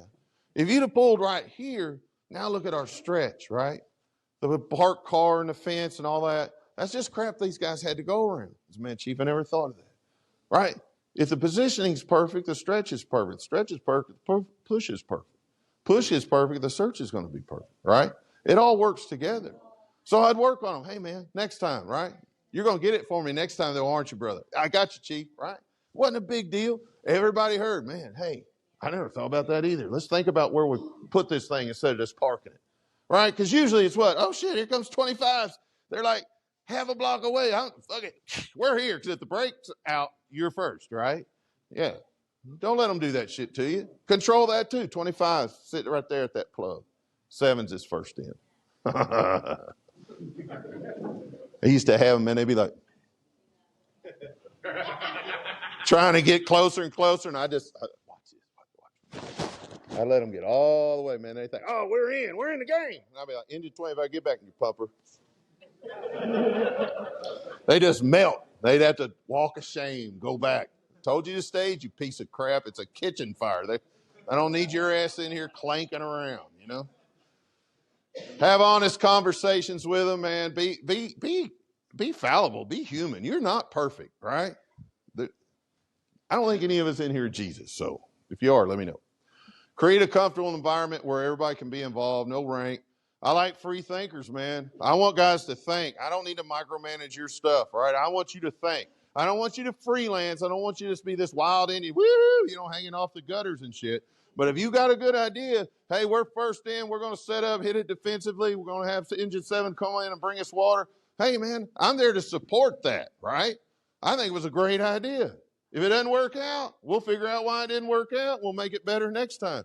But I promise you, if you got 4 guys on that engine company thinking, and you got 4 of those, that's 16 guys thinking, and I got me and my driver, 18 guys, right? And I don't know, I can't do math any higher than that. But there's a lot of brains involved, a lot of guys thinking. They see stuff, and if they feel comfortable with going, hey, Chief, we got fire venting from the Charlie side.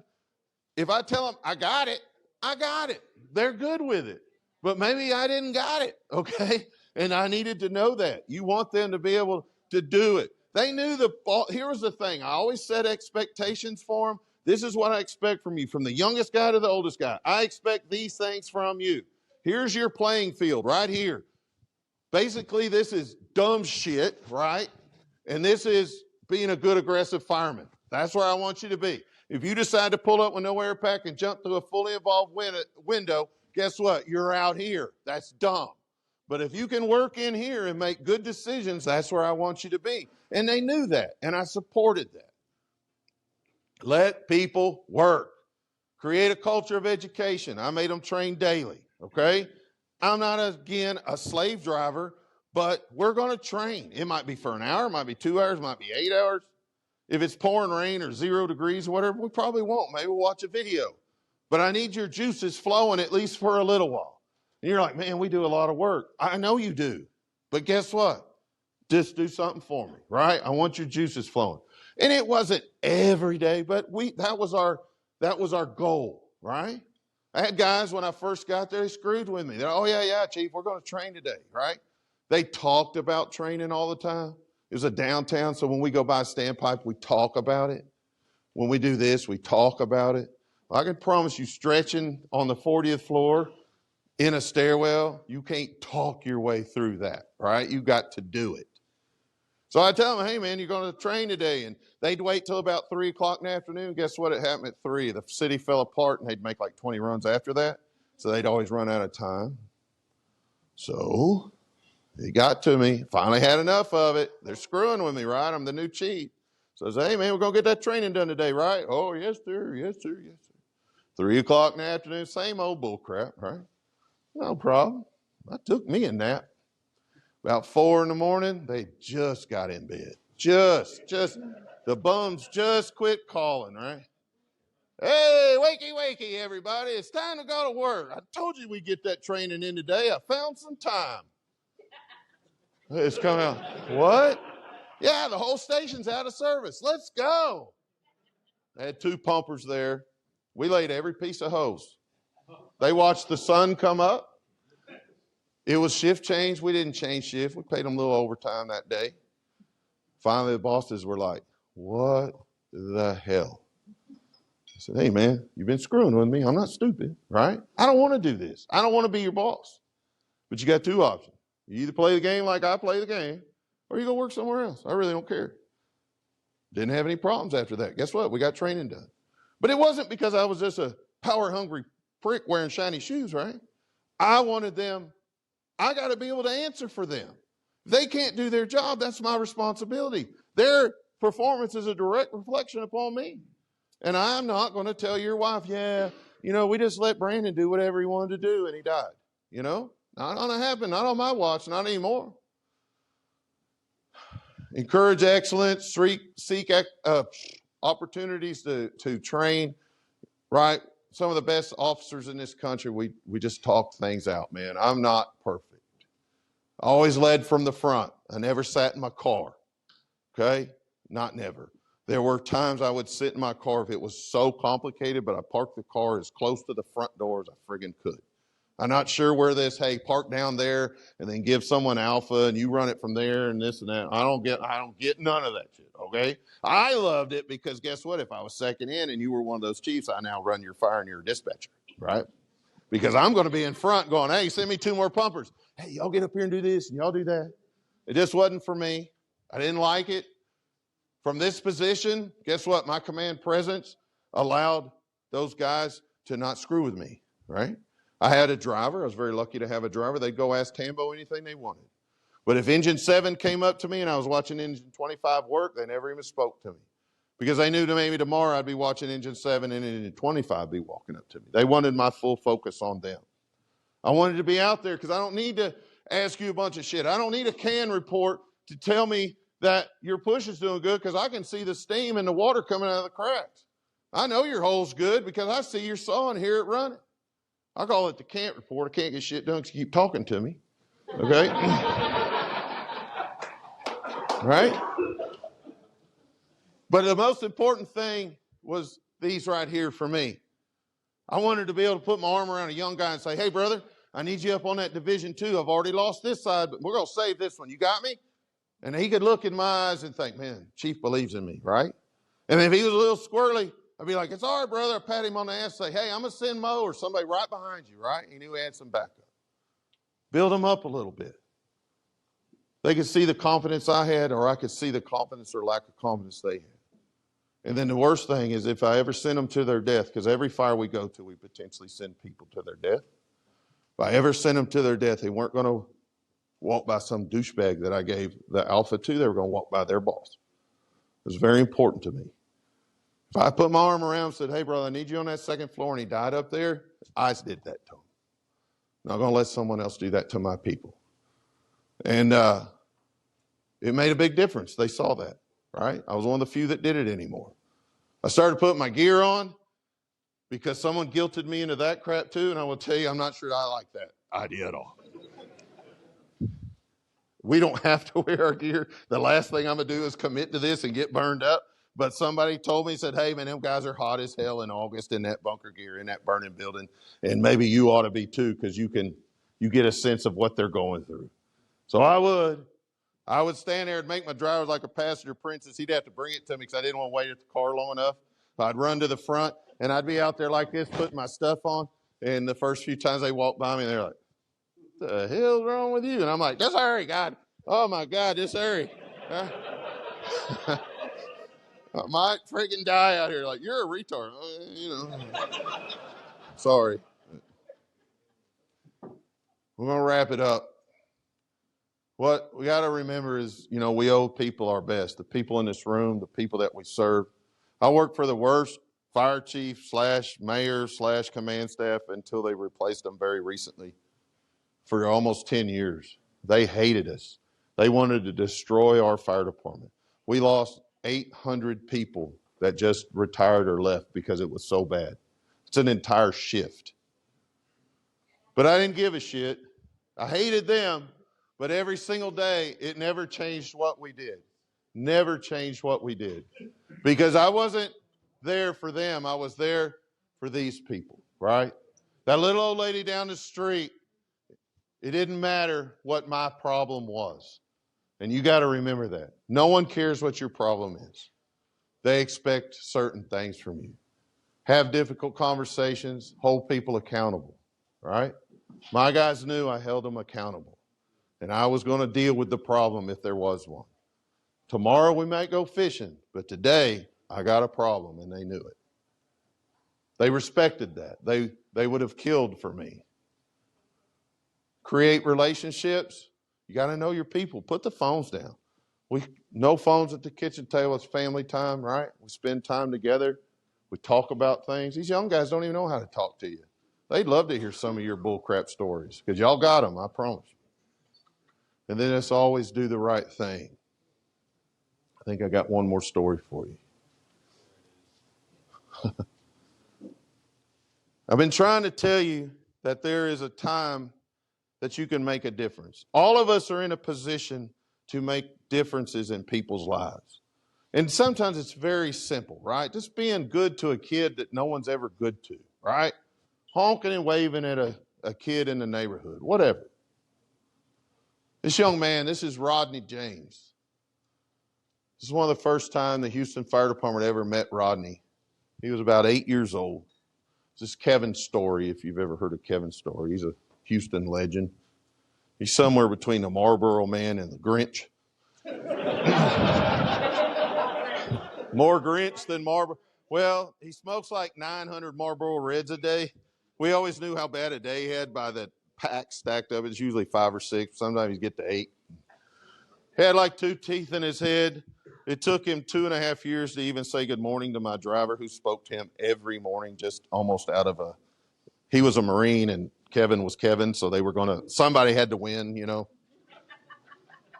And one day, this young man, hey, Mr. Fireman, let me wear that hat. Sticks that helmet on his head. Obviously, y'all know the meaning of the helmet. You know, there's a few things you can screw with, but one of them is not my helmet. Why Kevin didn't kill him, I have no idea. It was so impressive, his driver took a picture. So like, man, I can't believe this shit right here. You can see Kevin's kind of smiling and he's doing some run record or something. Well, that was Rodney. He was a kid from the neighborhood. It was, hey, you know, Mr. Fireman, you put air in my tire. Hey, man, will you buy me a Coke? Hey, man, right? That kid. We got 1 million of them. But the interesting thing about Rodney was he never kind of went away. He just always showed up. He'd bring his cousins over and whatever, but Rodney always kind of kept showing up. So Rodney, he's a survivor. When they come from them neighborhoods, they're survivors, right? So Rodney knew that the firemen, they'd take okay care of him. Give him a Coke once in a while. He could bum $5 off of him, go buy him a pizza, right? So he started hanging around with them. The firemen got to where they were like, whatever, man, it's Rodney. Here's a broom. You're going to learn how to do some shit around here if you're going to hang out, right? So he did. He started sweeping, whatever. And he figured out real quick, like 7's on the C shift doesn't like me, but 8's on the C shift does. So he'd get on the Metro bus and go to 8's and hang out on that day. And then when the next shift came in, if they didn't like him, he'd go somewhere else. And then he got older and older. And of course, they would move a lot. You know, it's cheaper to move than pay rent. So he'd end up in another neighborhood. He'd walk into that fire station. Hey, y'all know Captain So-and-so? He's my friend over there at 7's. I mean, yeah, okay, whatever. You can hang out here too, right? We didn't know it, but Ronnie wasn't going to school hardly. But he got to where he started getting accepted. And he'd bring homework in there once in a while. He'd about to flunk whatever grade it was. And them guys would sit down and do homework with him and try to help him. Well, Rodney knew in the firefight. Right? Sir? They did it with the engine company? Yes, sir. Sir?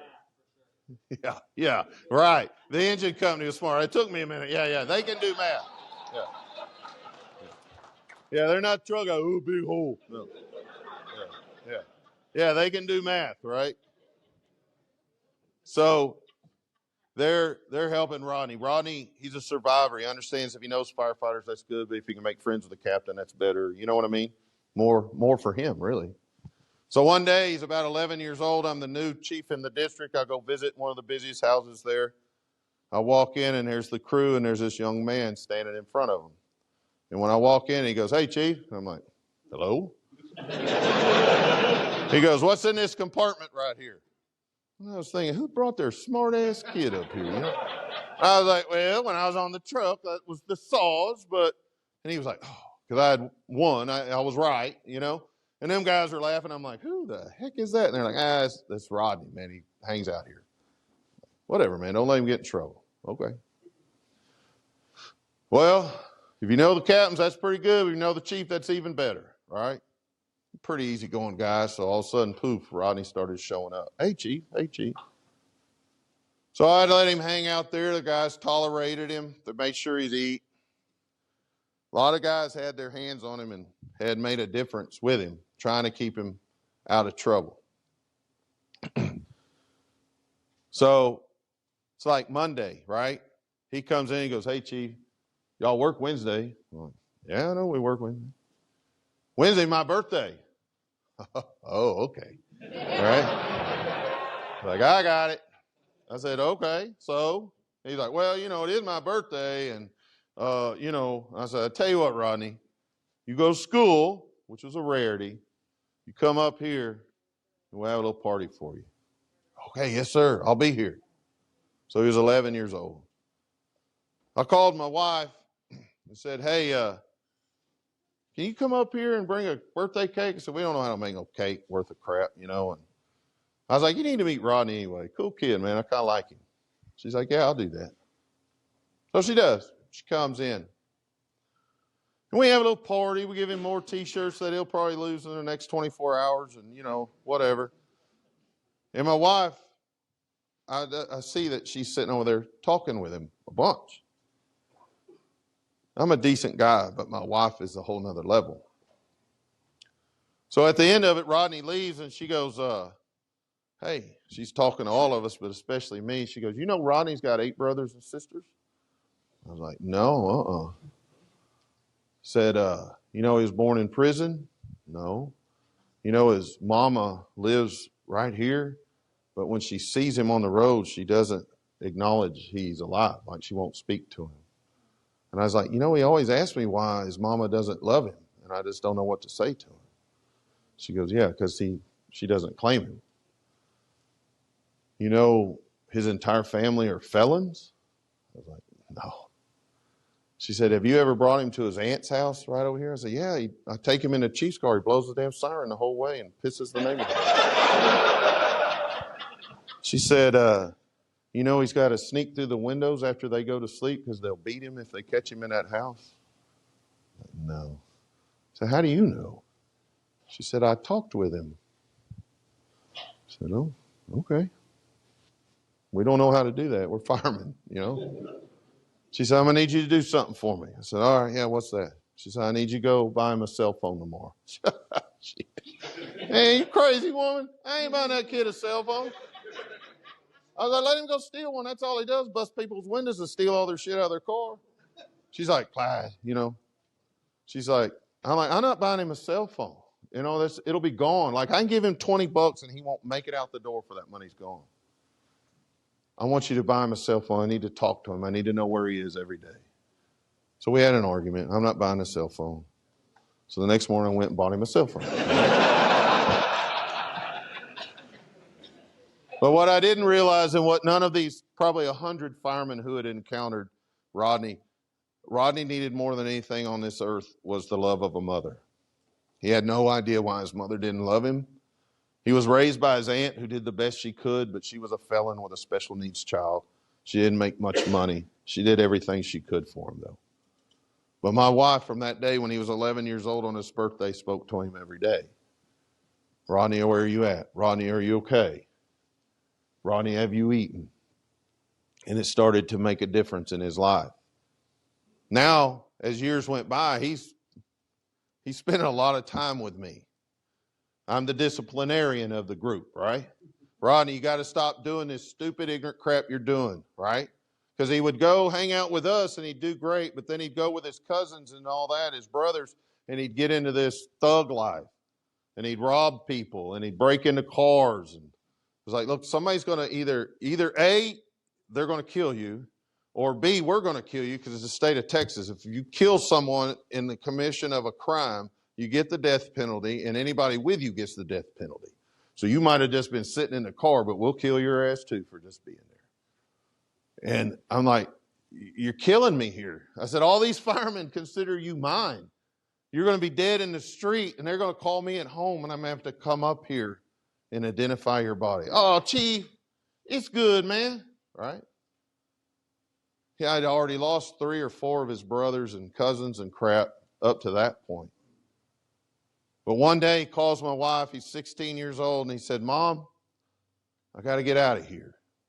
I've been held up at gunpoint twice this week. They're going to kill me.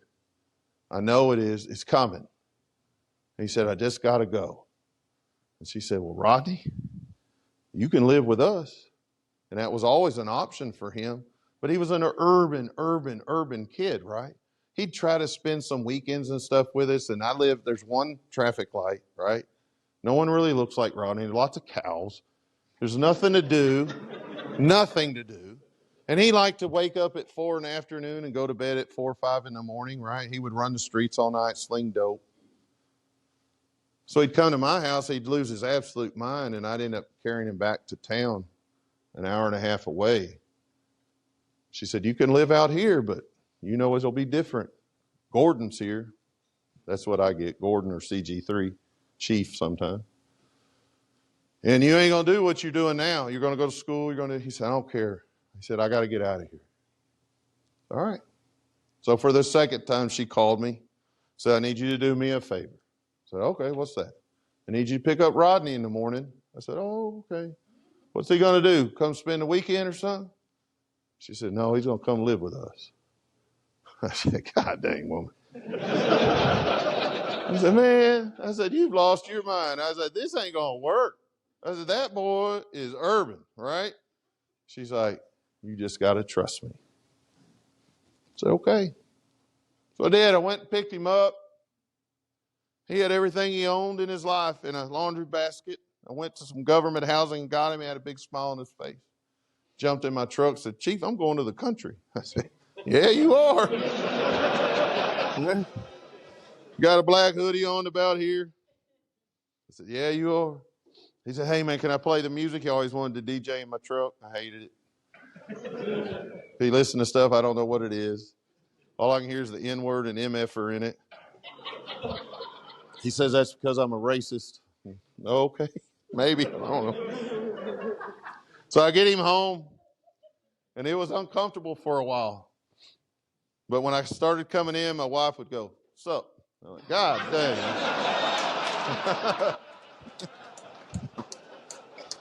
What? She wanting me to buy her shoes you can't get a crease in, and she's listening to somebody called Little Dirt. I thought, oh my God, what's happening? Rodney, God dang. Assimilation's okay, but this ain't gonna work, right? But we took him to the high school. My daughter had just graduated. My daughter's a year older than he is. And Mr. Vincent was the ag teacher there for 40 years. He walks by and says, hey, Mr. Gordon, hey, how y'all doing? Oh, we're good. What are you doing here? Oh, we're checking Rodney into school. He was like, oh, okay, great. Walks up. What? Comes back. He had heard of Rodney from my daughter, but never had met him. I said, Rodney? Yes, sir, this is Rodney. He's sitting there kind of hiding in a hoodie. He said, put that young man in my 6th period class, my ag class. It's a horticulture class. Okay. Principal, whatever Mr. Vincent wanted, Mr. Vincent got. Okay. So now Rodney's in ag, right? I come home one day, probably from a conference, and he's sitting in my living room with a cowboy hat on. He bought it at the grocery store. A pair of shorts with one of Mr. Vincent's notebooks. I said, what are you doing, son? He said, I'm learning about grass. I said, I thought you knew about grass. He said, not this kind of grass.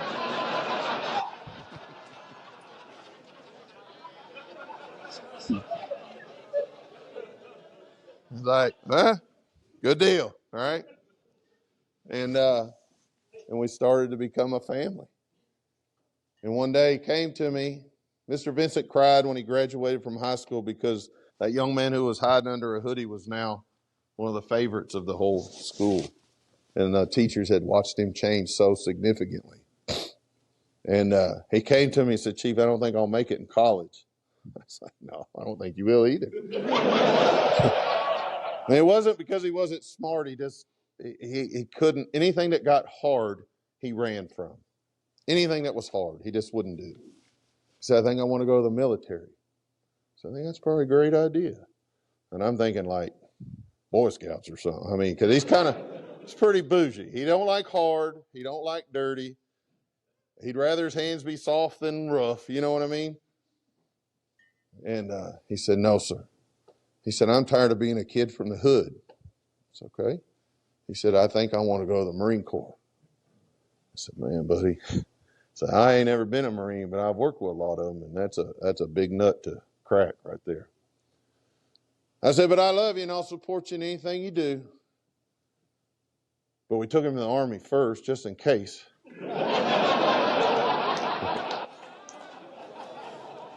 And they wouldn't even take him. They didn't want him. Damn. So the Marine Corps said, yeah, we'll take him, and we're going to make a man out of him.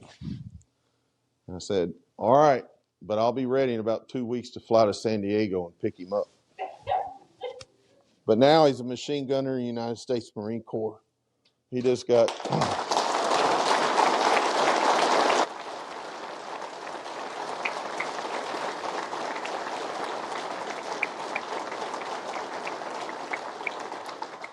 He's been there just under 2 years.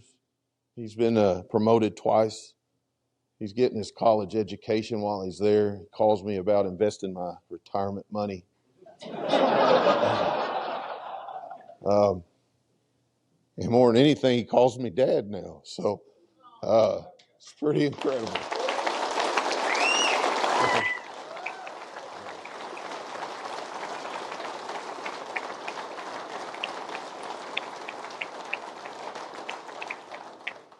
So it all boils down to you're in a position to impact lives. And it may be at 3 a.m, and it may just be nice to a kid that no one that looks like you's ever been nice to him before. I don't think you need to go adopt a kid from the neighborhood, but if you'd like to, I'll help you. They're amazing people. He's smarter than anybody I've ever met. He just needed a chance and a mama and a family, and we were in a good position to do that for him. And the Houston Fire Department they kept him alive for a long, long time until he could be ours. Now he's off in the Sea of Japan. He's in Okinawa, ready to come home, but he's got a little while to go. And I always finish with this. It's impossible to be a warrior if you act like a bitch. So.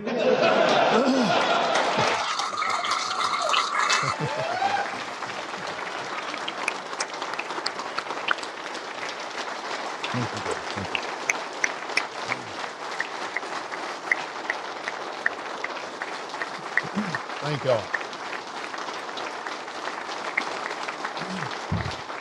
Thank you.